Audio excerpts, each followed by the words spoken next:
Hello friends, আমি Achanta YouTube channel to side কিচেনে আমরা এখন নতুন রেসিপি শেয়ার করবো। সেটা হচ্ছে পেঁয়াজ দিয়ে করলা ভাজা বানিয়ে দেখাবো। সেটা বানাতে কি কি উপকরণ লাগে আসুন দেখায়। তার আগে একটা কথা বলে দিই, আমার যে রেসিপিটা ছাড়া আছে, আমরা যদি ভালো হয়ে থাকে অবশ্যই লাইক কমেন্ট শেয়ার করবেন, বেশি করে শেয়ার করবেন। যদি আমার চ্যানেলে নতুন হয়ে থাকেন তাহলে প্লিজ সাবস্ক্রাইব করে দেবেন, যে বেল নোটিফিকেশনটা অল করে দেবেন যাতে আমার ভিডিও আপনার কাছে আগে পৌঁছায়। তাহলে চলুন পেঁয়াজ দিয়ে করলা ভাজা বানাতে কি কি উপকরণ লাগে আসুন দেখাই।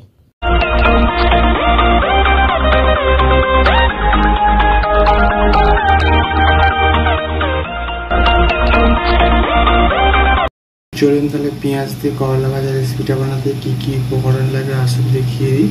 তার আগে একটা কথা বলি, ভিডিওটা প্রথম থেকে শেষ অবধি দেখার অনুরোধ রইল। তাহলে চলুন রেসিপিটা শুরু করি। এখানে আমি কিছুটা পরিমাণ করলা ঝিঝি করে কেটে ভালো করে ধুয়ে নিয়েছি। তার চলুন রেসিপিটা শুরু করি। কড়াটার মধ্যে আমি লবণ দিয়ে দেবো, হলুদ দিয়ে দেবো, ভালো করে লবণ হলুদটা মাখিয়ে নেবো। গ্যাসটা দিলে কড়াটা বসিয়ে দিয়েছি, কড়াটা গরম হয়ে গেছে। এর মধ্যে তেল দেবো পরিমাণ মতো, দুটো কাঁচা লঙ্কা চিড়ে পেস্টটা দিয়ে দেবো, পেঁয়াজ কুচি করে রেখে সেটা দিয়ে দেবো।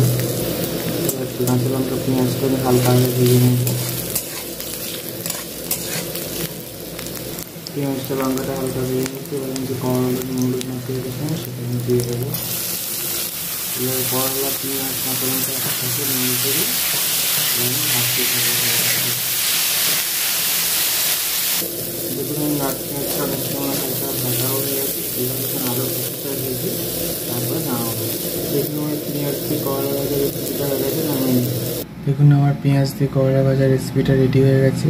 এই রেসিপিটা আমাদের ভালো লেগে থাকে অবশ্যই লাইক কমেন্ট ও শেয়ার করবেন, বেশি বেশি করে শেয়ার করবেন। আর প্লিজ সাবস্ক্রাইব করুন, আমাদের পাশে থাকুন। তা চলুন দেখা হচ্ছে নেক্সট ভিডিওতে।